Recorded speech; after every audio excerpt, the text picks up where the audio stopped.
Hello friends, હું ભાવના મારી રસોઈની ચેનલમાં તમારું સ્વાગત છે। આજે હું તમારી સાથે એકદમ હેલ્ધી અને ટેસ્ટી એવા બ્રેકફાસ્ટની રેસીપી શેર કરવા જઈ રહી છું, જે વેઇટ લોસ માટે અને ડાયાબિટીસ માટે એકદમ હેલ્ધી અને ટેસ્ટી વાનગી બનીને તૈયાર થશે। ચાલો રેસીપીની શરૂઆત કરી લઈએ। સૌપ્રથમ આપણે પહેલાં ડુંગળીને છોલી અને ઝીણી સમારી લઈએ। ડુંગળીને આ રીતે ઝીણી ઝીણી સમારી લઈએ। હવે દૂધીને છોલી અને હવે દૂધીને આપણે છીણી લઈશું।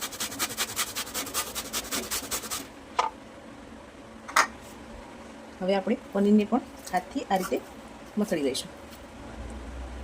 આપણે બધું મિક્સ કરવા માટે એક ડીશ લઈ લીધી છે, જેમાં આપણે પહેલાં દૂધી ઉમેરીશું, પનીર ઉમેર્યું છે, ઝીણી સમારીને રાખેલી ડુંગળી ઉમેરી દઈએ। હવે એમાં દૂધી ઉમેરી દઈએ। હવે એમાં ઉમેરવા માટે આદુ અને મરચાંની પેસ્ટ કરી લઈએ। હવે એમાં આદુ અને મરચાંની જે પેસ્ટ કરી છે આપણે એ ઉમેરી દઈશું। હવે 2 ચમચી જેટલું દહીં ઉમેરી દઈએ। સફેદ તલ ઉમેરી દઈએ। સ્વાદ પ્રમાણે મીઠું ઉમેરીશું। મરી પાવડર ઉમેરી દઈએ। ચાટ મસાલો ઉમેરીશું। હવે થોડો થોડો કરતાં જુવારનો લોટ ઉમેરી અને આ રીતે મિક્સ કરી લઈએ।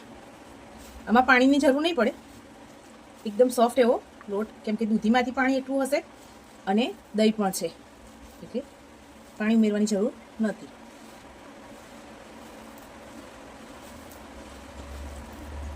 આ રીતનો એકદમ સોફ્ટ લોટ તૈયાર થઈ જશે। હવે એને વણવાની પ્રોસેસ કરીએ। આ રીતે એક મીડિયમ સાઇઝનો લુઓ લઈ લઈશું। અને વણવાની જરૂર નથી, હાથની મદદથી જ પ્રેસ કરતા જઈશું અને પરાઠો વણી લઈશું।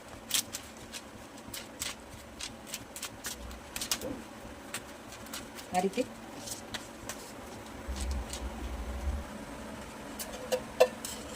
ગેસ ઉપર નોનસ્ટિક તવો મૂકી દેલો છે। હવે એની પર ઘી લગાવીશું।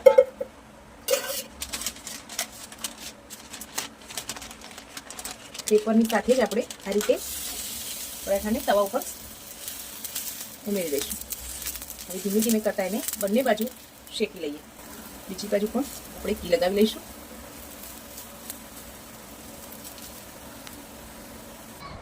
ફ્રેન્ડ્સ, આપણો જુવારના લોટમાંથી બનતા દૂધી જુવારના પરોઠાની રેસીપી તમારી સાથે શેર કરી છે। તમને કેવી લાગી કમેન્ટમાં જરૂર જણાવજો। લાઇક, શેર અને સબસ્ક્રાઈબ કરવાનું તો ભૂલતા જ નહીં।